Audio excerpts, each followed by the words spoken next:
अगर आप भी चाहते हैं कि बालाजी फिल्म्स की सभी गाने सबसे पहले आप तक पहुंचे, तो चैनल को लाल बटन दबाकर सब्सक्राइब जरूर कर लें, साथ में बेल आइकन को दबाना ना भूलें।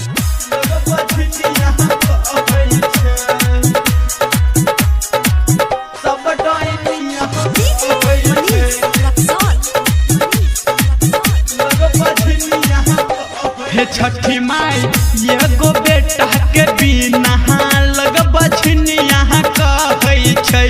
हे मैया ये गो बेटा के बिना लग बछनिया कहै छै। सब बछनिया कहै छै, अलग बछनिया कहै छै।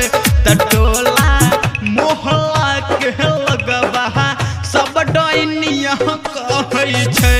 हे छठी माई यह गो बेटा के बिना लग बछनिया कहै छै। लग बछनिया कहै छै, सब डैनिया कहै छै। बालाजी रिकॉर्डिंग स्टूडियो, लोकहा बाजार, सुपौल।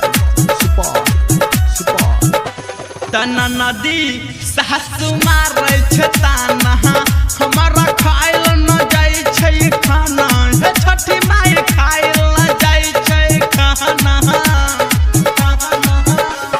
हाँ तना नदी सासु मारै छै ताना, हमारा खाइल न जाइ छै खाना। हे छठी माई खाइल न जाइ छै खाना। त उलहन कहै छै हमरा गोतनी सब बझनिया कहै छै। हे छठी माई यह गो बेटा के बिना लग बझनिया कहै छै।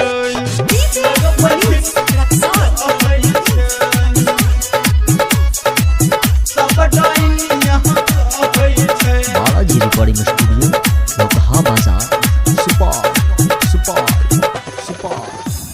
नारियल दूध चोरा है छठी माई हम तोरे चढ़ई बना। हे छठी माई तोरे चढ़ई बना। तभी का बिगाड़ी गावे भजनिया सब डैनिया कहै छै। सब बझनिया कहै छै, अलग बझनिया कहै छै। त टोला मोहल्ला के लगबा सब डैनिया कहै छै। हे छठी माई यह गो बेटा के बिना लग बझनिया कहै छै। बालाजी रिकॉर्डिंग स्टूडियो, लोकहा बाजार, सुपौल।